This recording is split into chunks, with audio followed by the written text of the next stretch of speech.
Switching tracks now, in the U.S. envoy Amos Hochstein will meet with senior officials, including the caretaker Prime Minister Najib Mikati, in Lebanon today, even as tensions are rising on the Lebanon-Israel border. The meetings come as the mandate of the UNIFIL, the United Nations peacekeeping force on the border, is set to expire, and the militant group Hezbollah has said it won't support its renewal. Our correspondent Jody Cohen has this report. Amos Hochstein's rare US inspection of the UN border operation comes ahead of Thursday's UN Security Council vote on whether or not to extend the peacekeeping force's mandate. UNIFIL has helped to keep the peace on the border since the month-long confrontation between the Iran-backed Hezbollah and Israel in 2006. The Lebanese government, which includes Hezbollah, is now calling to limit UNIFIL's mandate, pushing to ban patrols that aren't coordinated with Lebanon's army.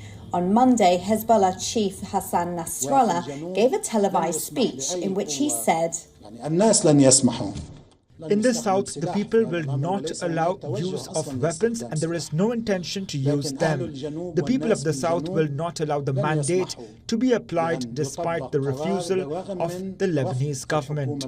A foreign armed force that moves on Lebanese territory without authorization of the government and without coordination with the Lebanese army. Where is the sovereignty in all that?"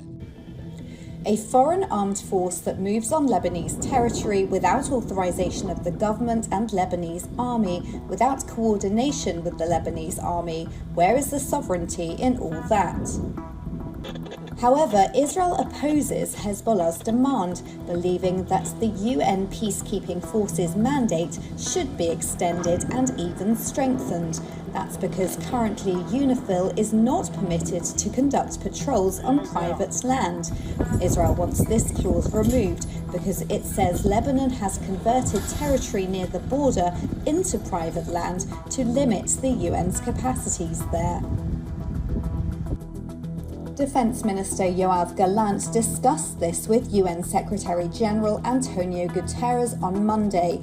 According to Gallant's office, he provided evidence of Hezbollah violations of UN Resolution 1701, including Hezbollah operatives along the border, and a Hezbollah tent set up in territory that Lebanon claims as theirs, but which the UN recognises as being in Israel. In March, a bomb exploded in northern Israel, seriously wounding a civilian.